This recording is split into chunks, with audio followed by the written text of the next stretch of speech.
今日は大切な日なのに、シェフはまだ来ないの？携帯にも出ないなんて、これじゃ料理が作れないじゃない。俺が勤めるレストランのオーナーが焦りで唇を噛む。厨房全体が緊張感に包まれている。あの有名グルメ雑誌の記者が1時間後に来店する。なのに料理長の姿がない。その心配もつかの間、店の電話が鳴り、すべてが明らかになった。清流グループに引き抜かれた。電話を切ったオーナーの顔は青ざめていた。その目に映るのは絶望だけだ。これは計画的な妨害だ。外食産業の大手企業が今日という日を狙って料理長を引き抜いた。彼らは小さなレストランの成功など許したくないんだ。どうしよう。雑誌の記者は1時間後には来るし、他のシェフたちに頑張ってもらうしかない。それは無理だと分かっていた。今日の特別メニューは料理長しか全容を把握していない。サブシェフたちはみんな焦りの表情を浮かべている。一体どうすれば。その時、俺は決意した。もう逃げない。隠し続けた過去と向き合う時が来たのだ。俺が作ります。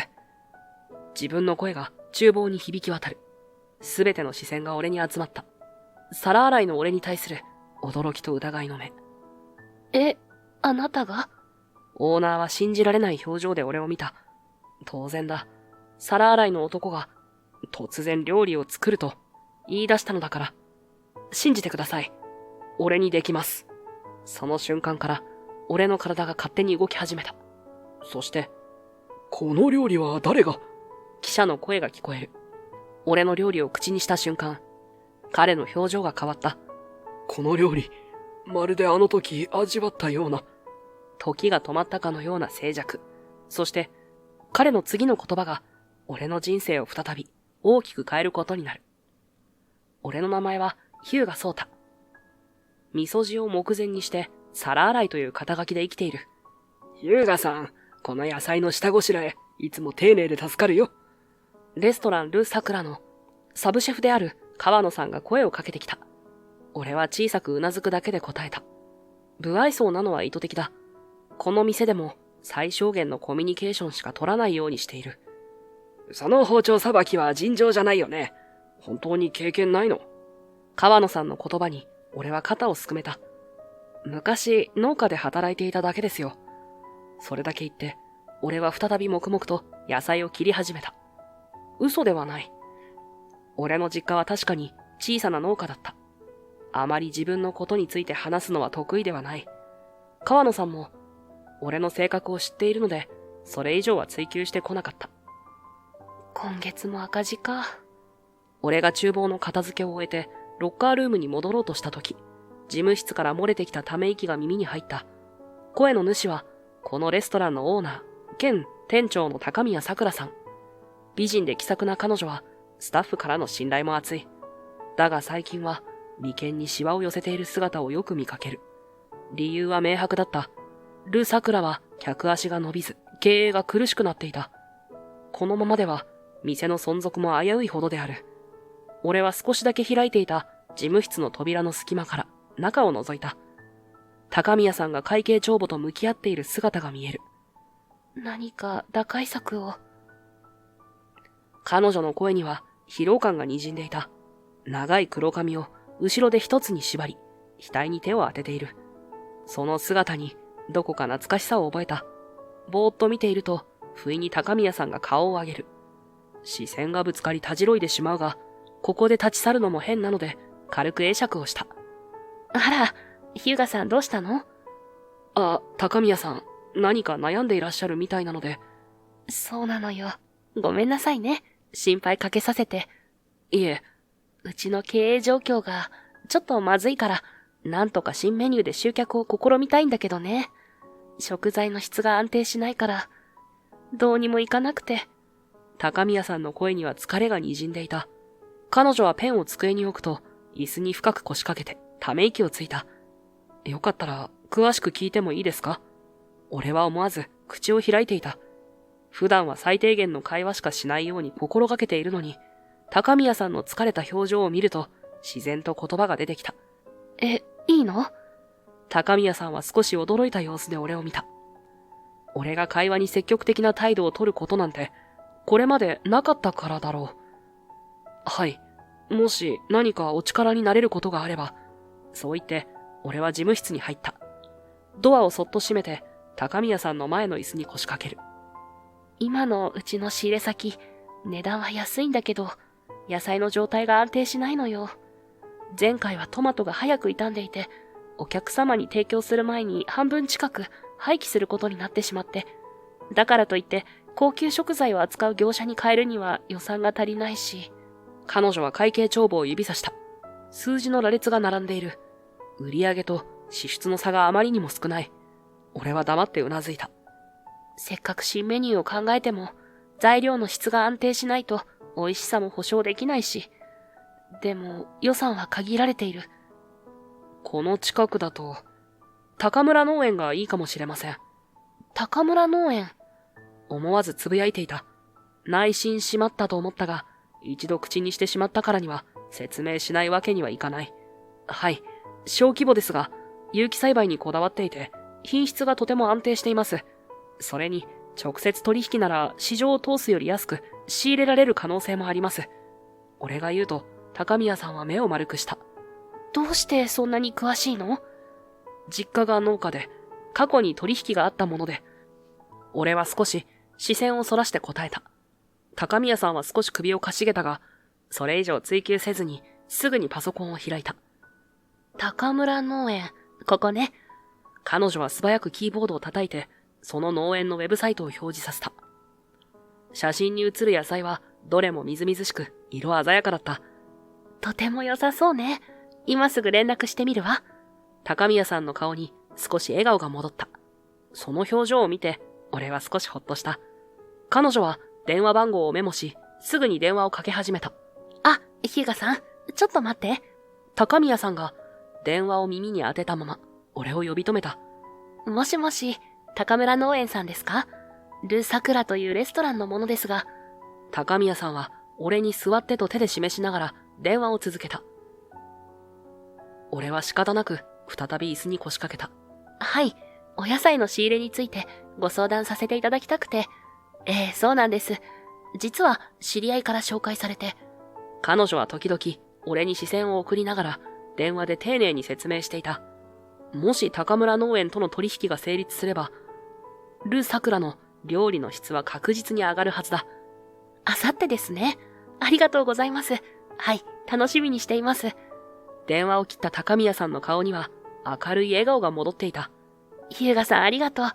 高村さん、心よく会ってくれるって。農園も見学させてくれるんだって。よかったですね。あさっての農園訪問、日向さんも一緒に来てくれない？日向さんが詳しいならアドバイスもらえると助かるんだけど。俺は一瞬戸惑った。行きたい気持ちと行きたくない気持ちが交錯した。でも、行かなければ、せっかくの機会を無駄にしてしまう。大丈夫。シフト調整するから。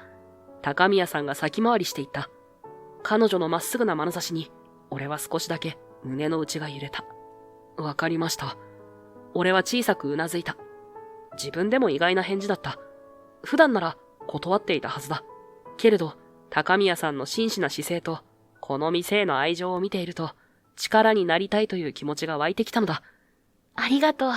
じゃあ、あさっての午前中、お店で待ち合わせね。高宮さんの笑顔は不思議と温かかった。俺は軽く会釈をして事務室を出た。その後、高村農園との取引は順調に進んだ。新鮮な野菜が厨房に並ぶようになり、シェフの田中さんも喜んでいた。だが、高宮さんの眉間のシワは完全には消えなかった。ある水曜日の閉店後、俺がいつものように厨房を片付けていると、高宮さんとシェフたちが何やら深刻そうな相談をしていた。俺が関わる話ではないと思い、話を聞かないように片付けをする。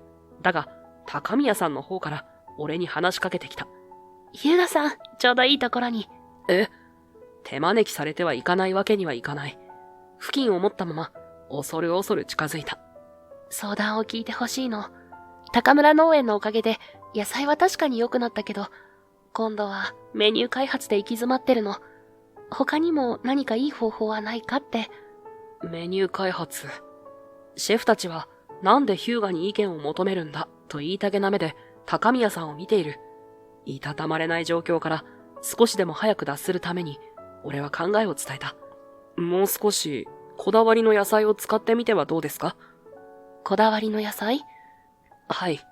例えば、奥多摩の山本農園のルッコラは香りが特別で、コースの前菜に使うと印象に残りますし、あと、千葉の佐々木ファームのミニトマトは糖度が高くて、デザートにも使えます。それから、地元の小松農場のバターナッツかぼちゃは、ポタージュにすると絶品で、ふと我に返ると、高宮さんたちが呆然と俺を見つめていた。俺は言葉を切った。やってしまった。と思った。必要以上に知識を披露してしまった。ヒューガさんのお仕事って、お皿洗いよね。どうしてそんなに知識が豊富なの？いや、料理番組をよく見ているだけで。嘘でしょ？そんな具体的な農家の名前まで。彼女は半信半疑の様子だった。それより、もし俺のことを信じていただけるなら、もっと具体的な名前を挙げますけど、高宮さんは急いでメモ帳を手に取る。もちろん、ヒューガさんを信じるわ。前例があるもの。いろいろ教えてもらえる？2週間後、俺の提案した野菜が次々と厨房に届いた。高宮さんは俺の意見をもとにシェフたちに指示を出していく。こんな使い方もあるのね。高宮さんは試作品のバターナッツかぼちゃのポタージュを一口すすりながらつぶやいた。美味しい。彼女の顔には生き生きとした表情があった。これを新メニューに加えましょう。他にもヒューガさんの提案を取り入れたコースを組んでみる。その日からル・サクラのメニューは少しずつ変わっていった。俺の提案した野菜を使った料理が増え、それに合わせてワインリストも刷新された。俺は相変わらず皿洗いだったが、時々田中シェフや高宮さんが野菜の扱い方について相談してくるようになった。そして1ヶ月後、驚くべき変化が起きた。信じられない。予約が埋まり始めてる。閉店後の事務室で高宮さんが弾んだ声で言った。俺もシフトを終え帰ろうとしたところだった。しかも野菜が美味しいと聞いてって理由の人が多いのよ。来店した人たちに書いてもらったアンケート結果を眺めながら、彼女は嬉しそうに笑った。その笑顔を見ると俺もなんだか嬉しくなった。よかったですね。これも全部ヒューガさんのおかげよ。高宮さんがまっすぐに俺を見た。その瞳に映る感謝の気持ちがなぜか胸に刺さった。そんなことはないです。皆さんの努力ですよ。俺は視線をそらした。褒められることに慣れていなかった。ねえ、やっぱり気になるわ。どうしてあんなに野菜の知識があるの？来たるべき質問だった。俺は少し間を置いてから答えた。実家が農家だったから、それだけです。それだけじゃないでしょ？料理の知識もあるみたいだし、野菜の扱い方も素人じゃない。そう言っていただけるのは嬉しいですけど、持ち上げすぎですよ。俺は遠くを見た。春の風が頬を撫でる。そう。これ以上は無理に聞かないけど。高宮さんは優しく言った。でも、あなたのおかげで店が救われたことだけは知っておいてほしいの。その言葉に俺の胸の奥が熱くなった。父の姿が思い浮かぶ。厨房で真剣に料理をする姿。畑で愛情を込めて野菜を育てる姿。ありしきの記憶が鮮明に蘇ってきて、俺は複雑な表情を浮かべた。季節は夏へと移り変わり、ル・サクラは賑わいを取り戻していた。俺はキッチンの隅で黙々と皿を洗いながら店内の活気を感じていた。ヒューガさん、お疲れ様。今日も満席だったわ。シフトを終えた俺のもとに高宮さんが笑顔で近づいてきた。彼女の表情からは以前の疲労感が消えていた。俺は静かにうなずいた。人と深く関わることを避けていたけれど、高宮さんとは少しずつ会話が増えていた。彼女の真摯さに心を開かざるを得なかったのだ。ありがとうございます。お客さんの反応も良かったみたいですね。ええ、特に新しい野菜コースが評判で、ヒューガさんのおかげよ。そんな話をしていると、ホールスタッフの一人がやってきた。お客様がオーナーと話がしたいそうです。わかったわ。ありがとう。高宮さんは丁寧な笑顔を浮かべ、ホールへ出て行った。俺は帰ろうとしたが、何か引っかかる感覚があり、少し離れた場所で様子を見ることにした。はじめまして、高宮さくらです。当店にご来店いただき、ありがとうございます。若林誠二です。外食産業の清流グループのものです。その名前を聞いた瞬間、俺の体が硬直した。若林誠二。忘れるはずのない名前だった。彼は、外食事業を幅広く展開する大手企業の幹部で、父のレストランとも関わりがあった人物だ。最近こちらのお店が評判だと聞きましてね。実際に料理を味わってみましたが、確かに、野菜の質と扱いが素晴らしい。若林の滑らかな口調に、俺は警戒心を抱いた。彼が褒めるときは、必ず何かを狙っている。ありがとうございます。高宮さんは礼儀正しく応じるが、彼女の声にも少し緊張が感じられた。単刀直入に申し上げましょう。こちらのお店、うちのグループに入りませんか？若林の言葉に高宮さんの表情が変わった。買収ということですか？そんな仰々しいものではありませんよ。ですが、もちろん好条件を用意します。高宮さんにはコンサルタントとして残っていただくことも可能です。高宮さんは若林から受け取った名刺をしばらく見つめた後、首を横に振った。申し訳ありません。このお店は、私の祖母から受け継いだもので、自分の手で守っていきたいと思っています。高宮さんの声は穏やかだが、芯が強かった。若林の表情が一瞬曇る。そうですか。でも考え直した方がいいかもしれませんよ。小さなお店が今の市場で生き残るのは並大抵のことではありませんよ。私はあなたのことを思っているのです。こんな素敵なお店が苦労するのを黙って見ていられない。ありがとうございます。それでも私の答えは変わりません。そうですか。ならせいぜい後悔しないように。若林の言葉には不穏な響きがあった。彼は名刺を指さすと、考えが変わったらいつでも連絡を、と言って帰ろうとした。その時、若林と俺の視線があった。彼の目が見開かれる。俺は急いでその場を離れようとしたが、遅かった。おや、ヒューガくんじゃないか。若林の声が背中を叩いた。逃げられないと悟り、俺はゆっくりと振り返る。高宮さんは驚いた表情で、俺と若林を交互に見ていた。久しぶりだな。まさか、君がここで働いているとは思わなかった。そうか、君が関わっていたのか。納得だよ。俺は無言で彼を見つめ返す。若林は高宮さんの方を向いた。高宮さん、彼の正体知っているんですか？正体？高宮さんは困惑した表情で首を横に振る。ヒューガ君の実家は農家とレストランを兼ねていたんですよ。でも、産地偽装のスキャンダルが公になり潰れた。高級と謳っていた食材が実は安物だったってね。若林の言葉に俺の中で怒りが膨れ上がった。それはでっち上げだ。思わず声を上げていた。自分がこんなに感情的になるなんて久しぶりの経験だった。君がそう言おうとも世間はそう思っていない。証拠もあったしな。若林は余裕の表情を崩さない。偽造された証拠だ。まあ、過去は過去だ。ただ高宮さん。若林は再び高宮さんに向き直った。こんな過去を持つ人間を雇っているなんて、もし世間に知れたらどうなるかな。その言葉は明らかな脅しだった。高宮さんの表情が硬くなる。私はヒューガさんを信じています。高宮さんの言葉に俺は驚いた。彼女は俺のことをほとんど知らないはずなのに、そこまで言ってくれるなんて。若林は肩をすくめた。そうですか。まあ、お好きにどうぞ。若林は去っていったが、その場に重苦しい空気が残った。俺は床を見つめ、言葉が出なかった。ヒューガさん。高宮さんの声は優しかったが、俺はその場に留まることができなかった。すみません。俺、もう帰ります。待って、説明を。そうですよね。俺は深呼吸した。俺の実家は確かに農家を営みながら小さなレストランもやっていました。父は料理人で、母と二人で切り盛りしていました。地元の野菜を使った料理で少しずつ評判になっていったんです。そんな時、若林のグループから買収の話が来ました。断ったの？はい。父は自分のやり方を貫きたかったんです。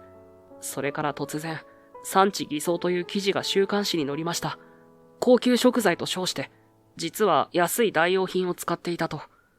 でも、それは違うのよね。高宮さんの言葉に、俺の目が熱くなった。彼女は信じてくれている。はい。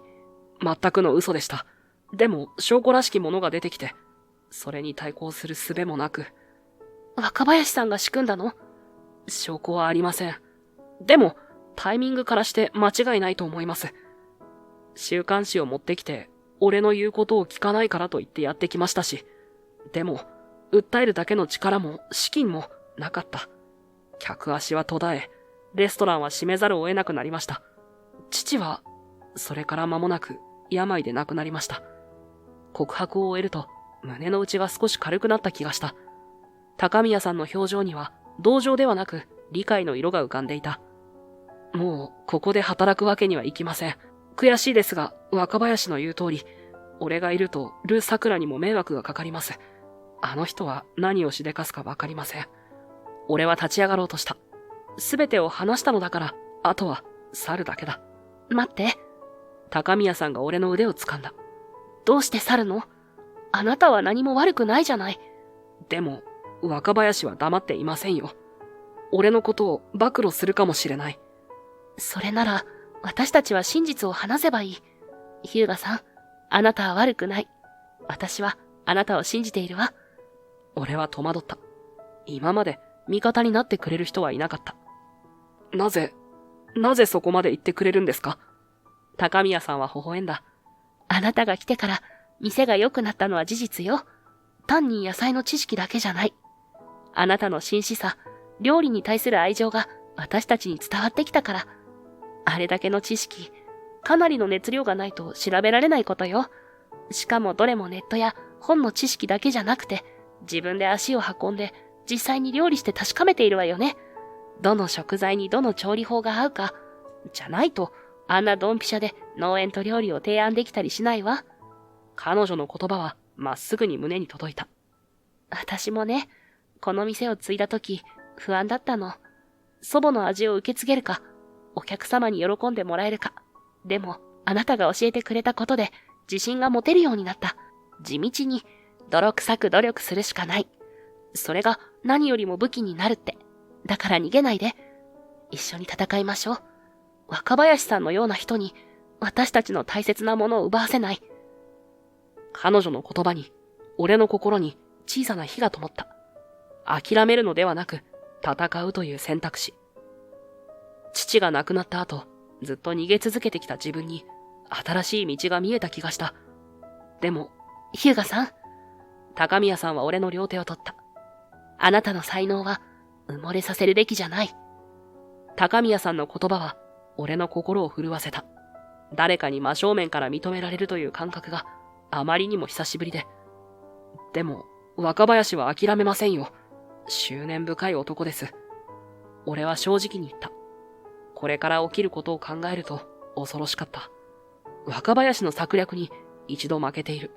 二度目はもっと容赦ないものになるだろう。だからこそ、私たちも諦めちゃダメなの。高宮さんは俺の目をまっすぐ見つめながら言った。その瞳には揺るぎない決意が宿っていた。夕日を浴びた彼女の横顔が美しく見えた。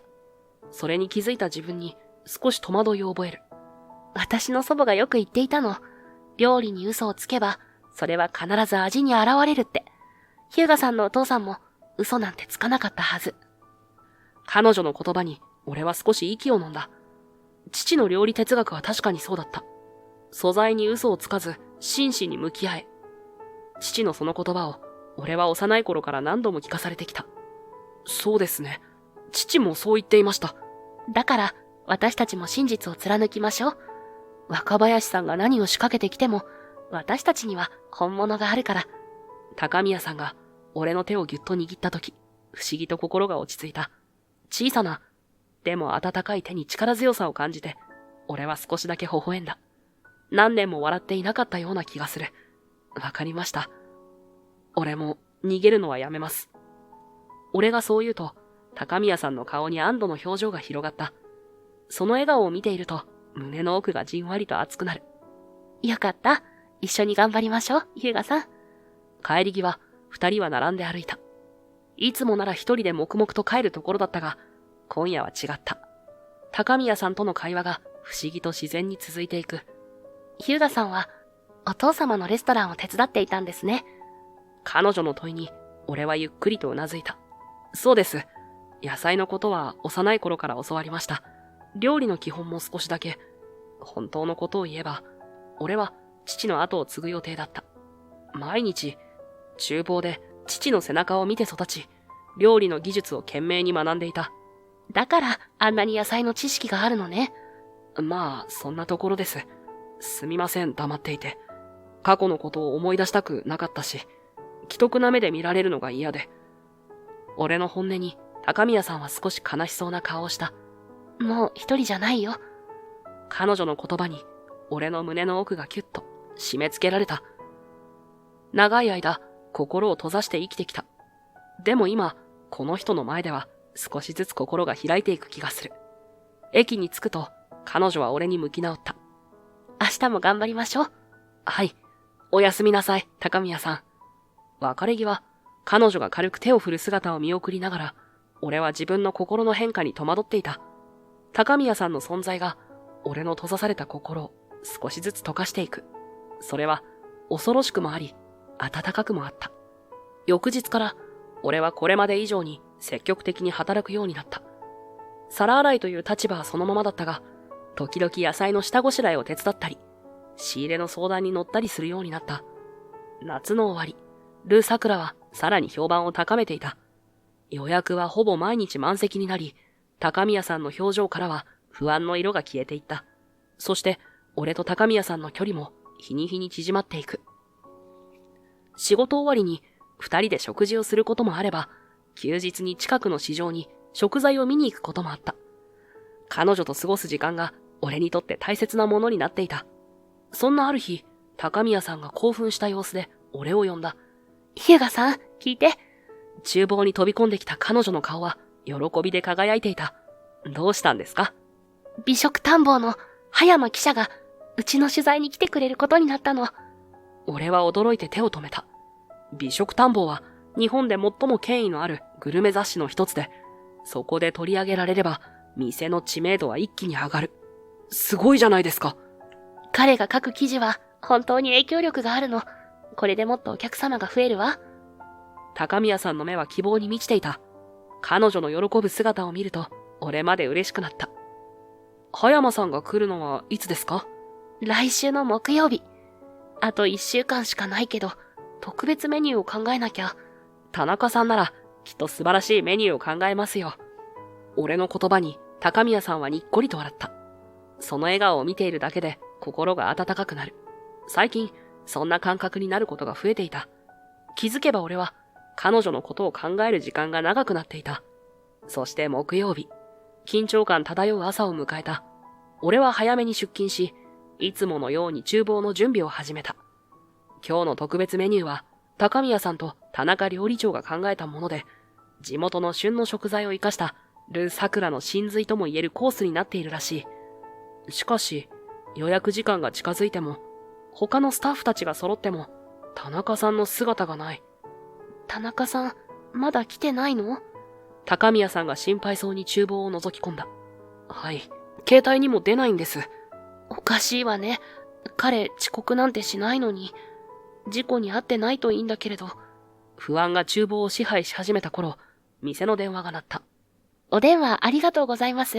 ル・サクラです。若林さん？高宮さんは嫌そうな表情になった。なぜ今若林が？そう思っていると、彼女の表情がみるみる曇っていく。俺も近くにいたので、受話器から漏れる若林の得意げな声が聞こえていた。高宮さん、残念ですが、田中シェフは今日から清流グループで働くことになりました。彼の才能を正当に評価できる環境を用意したんですよ。電話を切った高宮さんの顔は青ざめていた。田中さんが清流グループに引き抜かれたんですって。若林さんがわざわざ今日、この大事な日に。俺の血が凍りついた。若林の策略だった。この大事な日に料理長を奪うなんて。時間がない。葉山さんは1時間後には来るし、他のシェフたちに頑張ってもらわなきゃ。高宮さんは半ば取り乱していた。しかし、厨房のサブシェフたちもみんな、特別メニューの全体像を把握していない。田中さんしか知らないソースや技法がいくつもあった。どうしよう。このままじゃ、葉山さんに料理を出せない。絶望的な表情でつぶやく高宮さんを見て、俺は決断した。長い間隠していた自分の本当の姿を、今、見せる時だった。俺が作ります。自分の声が厨房に響き渡った。全員の視線が俺に集まる。ヒューガさん？高宮さんは信じられないという顔で俺を見た。他のスタッフも唖然としていた。皿洗いの人間が何を言い出すのかという表情だ。父の厨房で働いていた時、料理を学んでいました。高宮さんと田中さんが考えていたメニューの話も厨房を片付けながら聞いていました。だから再現できます。でも、高宮さんは迷っていた。それも当然だ。突然グルメ雑誌の記者のための料理を俺に任せるなんて普通なら考えられない。他に選択肢はありません。葉山さんはもうすぐ来る。断るわけにもいかないでしょう。俺の目をじっと見つめた後、高宮さんはゆっくりとうなずいた。お願いできる？はい、任せてください。その瞬間から俺の体が勝手に動き始めた。川野さん、前菜のハーブを準備して。佐藤さん、メインのソースの下準備を。俺は厨房スタッフに次々と指示を出し始めた。最初は皆戸惑った表情を浮かべていたが、俺の言葉通りに動くと料理が順調に進み始め、次第に信頼の目を向けるようになった。サブシェフの川野さんが小さくうなずきながら、こんな技術を持っていたなんて、と驚きの表情を浮かべるのが見えた。包丁を握る感覚、火加減を見る目、味のバランスを整える舌、すべてが昔のままだった。いや、もっと鋭くなっている気がした。父から教わった技術と、その後の苦い経験が今の俺を形作っている。準備をしながら、時々高宮さんの方を見ると、彼女は呆然としながらも俺の動きを追っていた。その視線に応えるように、俺はさらに集中した。父の背中を思い出す。厨房に立つ父の姿はいつも誇り高かった。料理は嘘をつくな。それが父の教えだった。俺は今、その教えを守るために料理をする。日向さん、これでいい。川野さんが持ってきたハーブを見て、俺はうなずいた。完璧です。次はフォアグラの準備を。俺の指示にみんなが驚くほど素早く反応する。葉山さんがいらっしゃいました。ホールスタッフの声が響いた瞬間、厨房の緊張感が高まる。でも、俺の手は震えなかった。むしろ冷静だった。大丈夫。最高の料理を出しましょう。そう言って、俺は高宮さんに微笑みかけた。彼女も力強くうなずき返してくれた。一緒に頑張りましょう。その言葉に、俺の心は温かさで満たされた。もう逃げない。もう隠れない。前菜から始まり、スープ、メイン、デザートと、一品ずつ丁寧に仕上げていく。料理が運ばれていく様子を、俺は厨房から見守っていた。メインディッシュの準備はいいですか？川野さんの声に、俺は集中を取り戻した。目の前のジビエのロースト。この料理には、父の特別な技法を用いていた。香草を炙って香りを閉じ込める方法は、地元の漁師から教わったものだ。はい、最高の一皿にしましょう。メインディッシュが完成し、ホールスタッフに手渡した。この瞬間が全てを決める。料理で語るしかないと自分に言い聞かせた。葉山記者が料理を口にする瞬間、厨房全体が静まり返った。スタッフのみんなが彼の反応を心配していたからだ。俺も緊張で呼吸が浅くなっていた。しばらくして、ホールスタッフの一人が厨房に戻ってきた。葉山さん、最初は、こんな小さな店期待してなかったがって言ってたんですけど、その言葉に、俺の心臓が早金を打った。批判されるのは覚悟していたが、それでも痛みは避けられない。感情を隠そうとした矢先、スタッフの表情が変わった。メインディッシュを一口食べた途端、葉山さんの様子が変わったんです。スタッフの声には高揚感が混じっていた。厨房に緊張と期待が入り混じる空気が広がる。変わった。この料理どこか三つ星レストランで味わったようなってつぶやいてました。それからしばらく黙って食べ続けて。スタッフの言葉に、俺の心臓が早金を打ち始めた。血の気が引く感覚。これは単なる褒め言葉ではない。俺の過去に触れる危険な言葉だった。そして、高宮さんが先を促した。彼女の顔にも期待と不安が浮かんでいた。それから、シェフを呼んでくれって。スタッフの言葉に、厨房が一瞬静まり返った。ヒューガさん、言ってあげて。高宮さんが俺の肩に手を置いた。そのぬくもりが冷たくなった体に伝わる。でも、俺は躊躇した。葉山さんの言葉の真意が気になった。もし彼が俺の正体に気づいたとしたら、大丈夫。あなたが今日の料理を作ったんだから。高宮さんの励ましの言葉に、俺は静かにうなずいた。料理で語りかけたのだから、その結果は受け止めなければならない。父がそう教えてくれたから。白い厨房着の袖をきちんと伸ばし、深呼吸して、俺はホールへ向かった。葉山記者は窓際の席に座っていた。60歳近い風格ある男性で、鋭い眼差しが印象的だった。彼の前にはメインディッシュが半分ほど残されている。俺が近づくと、彼はゆっくりとフォークとナイフを置いた。本日のシェフですか？彼の声は冷静だったが、その目は俺を見極めようとしていた。はい、ヒューガと申します。この料理素晴らしい。葉山さんは言葉を選びながら続けた。特にこのソースの香り付け、ローズマリーとタイムをオリーブオイルで香りを閉じ込めるテクニック。実に独特です。ありがとうございます。不思議なんですよ。葉山さんはワイングラスを手に取りながら続けた。5年前、私はパリでシエルという三つ星レストランを訪れました。そこで非常に似た技法の料理を食べたのです。俺の足がかすかに震えた。偶然ですね。俺は精一杯冷静に答えた。偶然でしょうか。葉山さんは俺をじっと見つめた。その目は真実を見抜こうとしているようだった。三つ星レストラン、ルシエルのスーシェフ、ソータ・ヒューガ。彼は日本人で、ある日突然姿を消したんです。業界では大きな話題になりました。まさか、あなたが、あのソータ・ヒューガでは。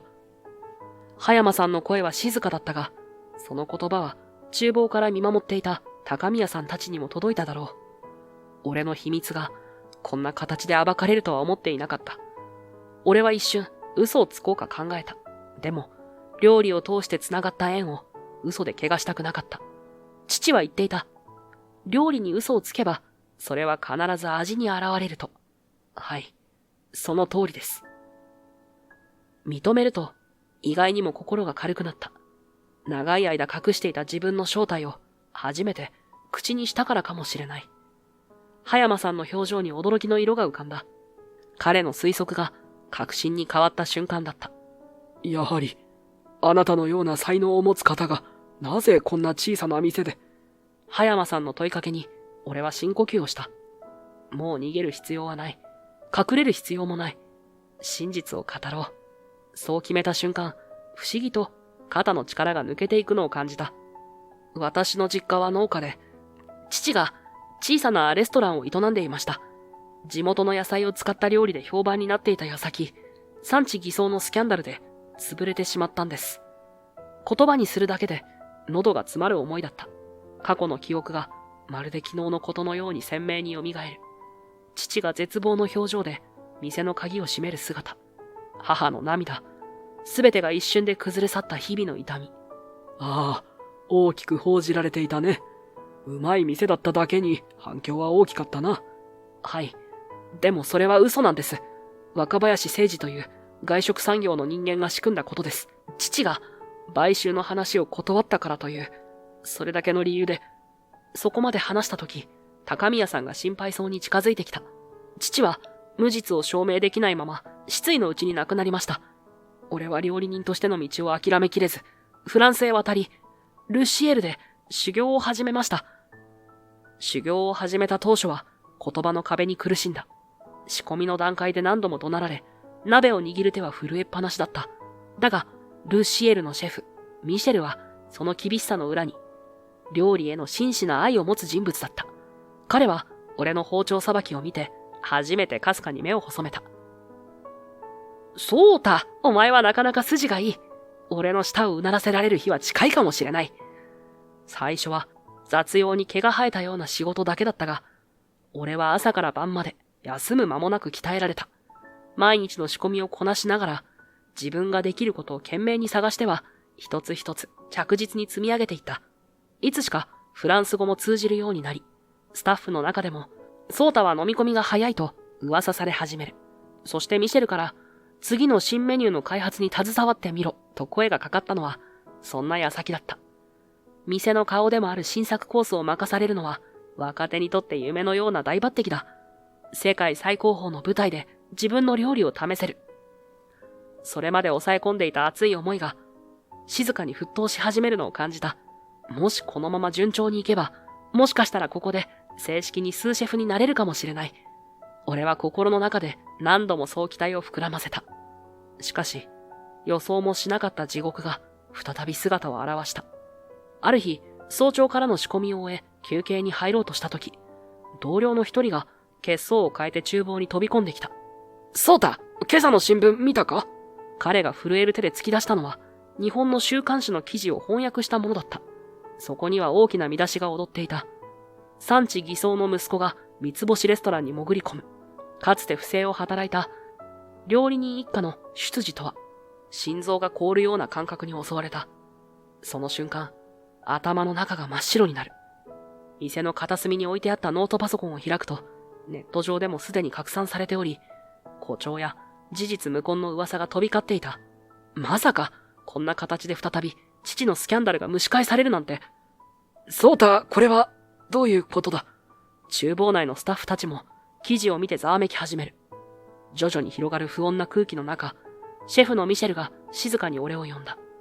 彼の眼差しは、これまで見たこともないほど厳しかった。記事は事実なのか？君の家族が産地偽装をしていたというのは本当なのか？否定したかった。事実無根だと叫びたかった。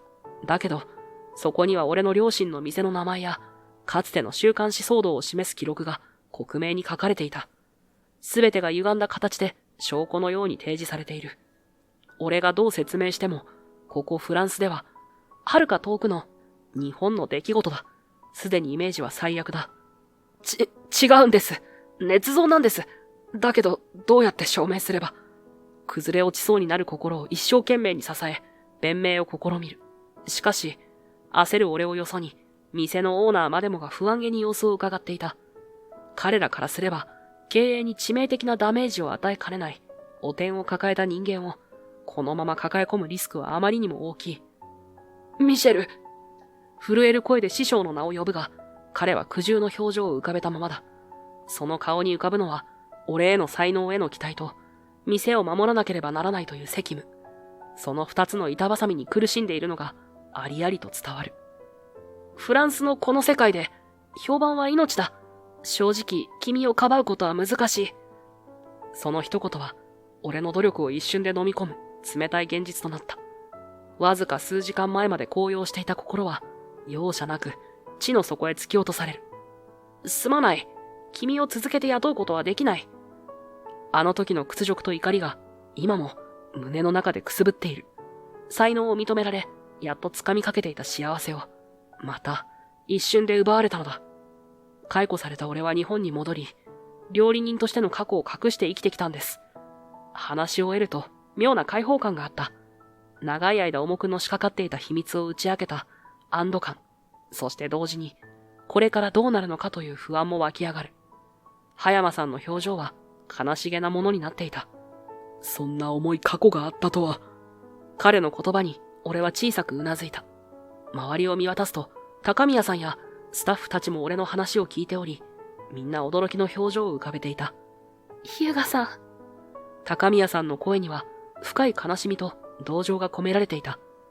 彼女の目は潤んでいて、俺のことを心から心配しているのが伝わってきた。その眼差しに胸が熱くなる。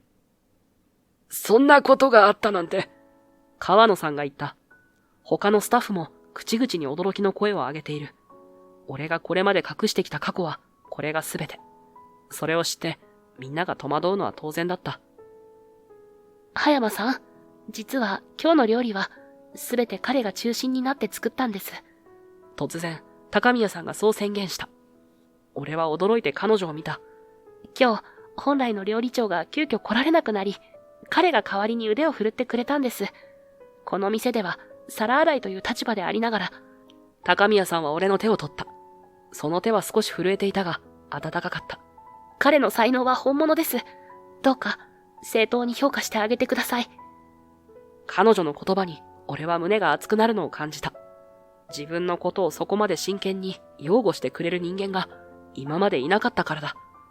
そんな時、店の扉が開き、若林が颯爽と入ってきた。彼の顔には余裕の笑みが浮かんでいた。おや、なんだか盛り上がっていますね。どうです？田中シェフがいないルーサクラの味は。若林の挑発的な言葉に、店内の空気が一気に冷え込んだ。俺の体は硬直した。目の前にいるのは、父の人生を、そして、俺の人生をも破壊した男だ。高宮さんは一歩前に出て、冷ややかな視線を若林に向けた。何の用ですか、若林さん。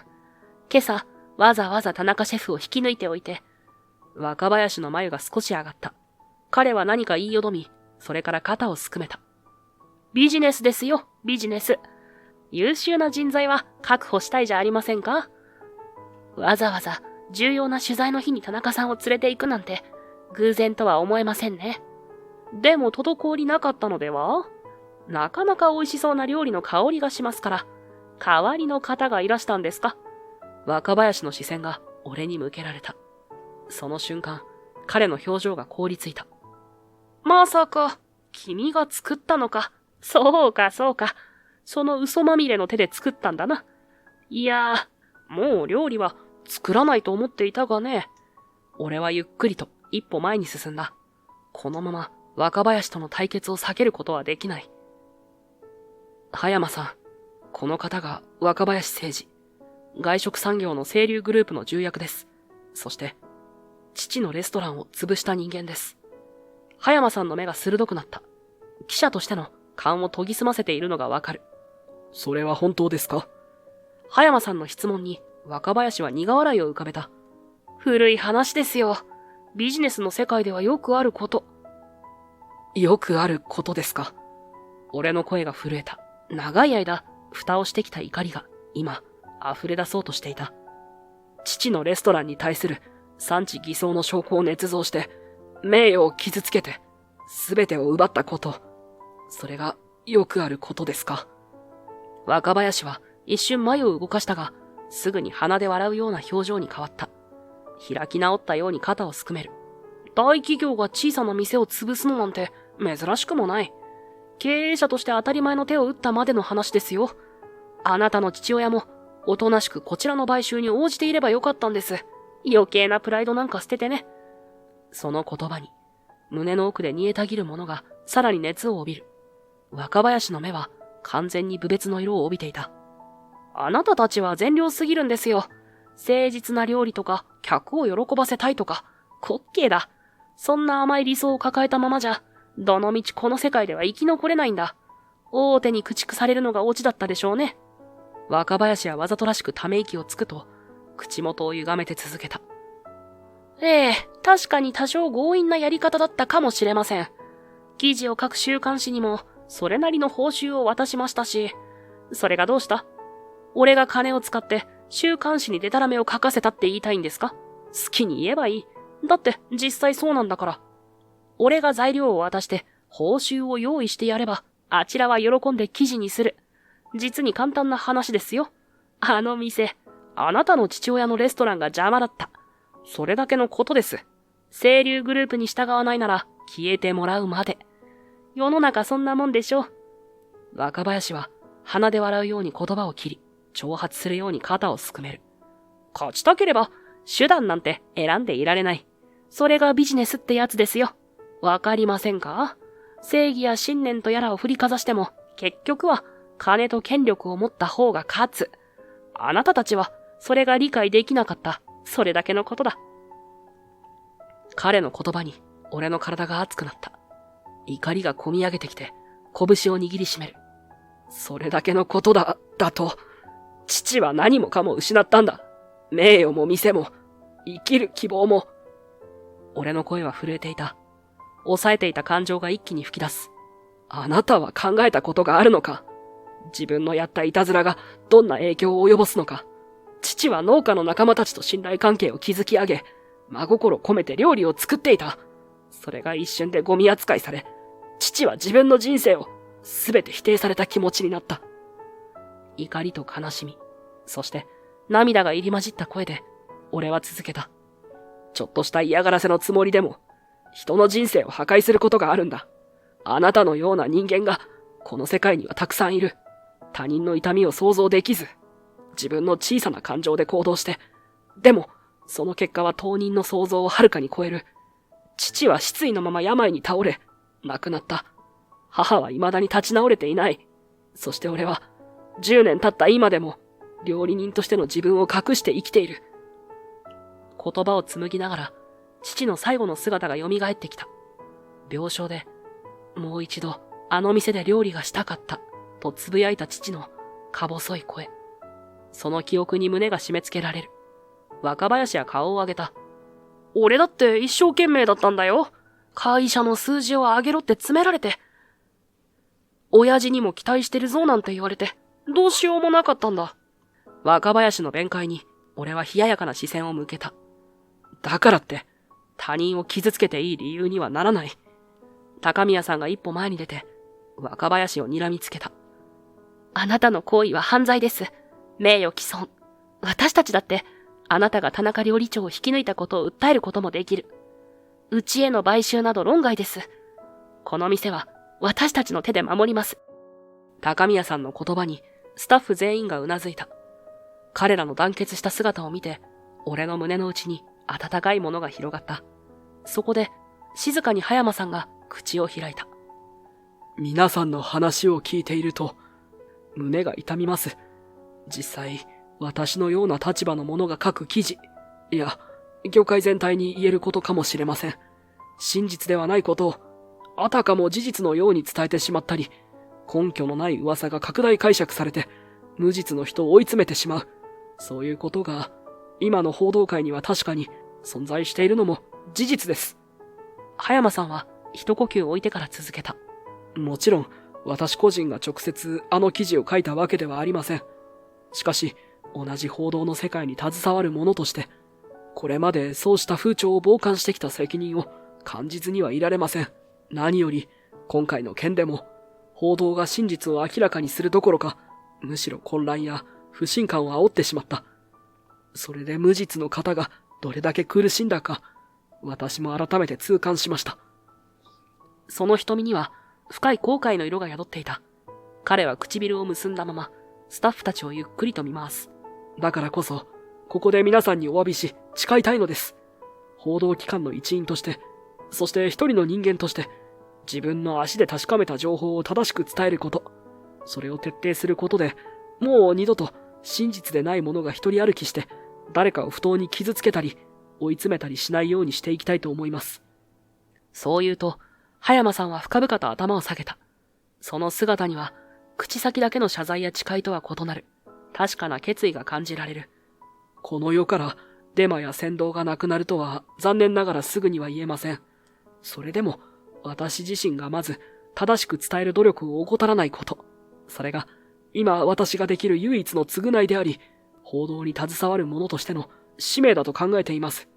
一つ一つ言葉を噛み締めるように語り終えると、葉山さんは再び頭を下げる。周囲の誰もが彼の誠実な姿勢にじっと耳を傾けていた。静寂の中、彼の決意が鮮明に刻み込まれていくのを感じた。その後の数週間は、まるで夢のような時間だった。葉山さんの記事が美食探訪に掲載された翌日から、店の電話は鳴り止まなかった。優雅さん、また予約の問い合わせよ。高宮さんの声には高揚感が溢れていた。彼女の喜ぶ姿を見ていると、俺の心も弾んだ。長い間、暗闇の中で生きてきた自分が、今、この店で料理人として光の中に立っている。この感覚は言葉では表現できないほど温かく眩しかった。もうキャンセル待ちが30組を超えたわ。彼女の言葉に俺は深呼吸した。信じられない現実だった。葉山さんの記事は俺の過去を詳細に取り上げていた。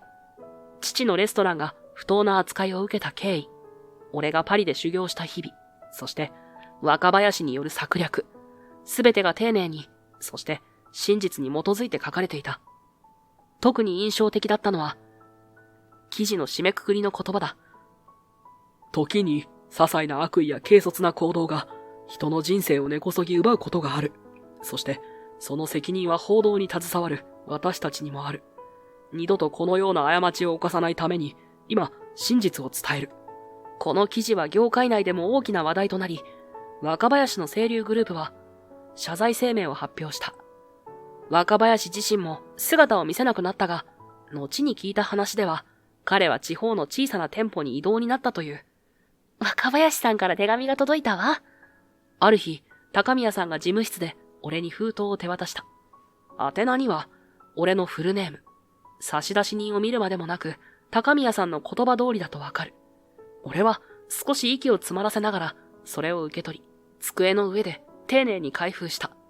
中には、予想以上にきちんとした便箋に書かれた文章が整然と並んでいる。書き出しこそよくある、突然の手紙失礼いたします。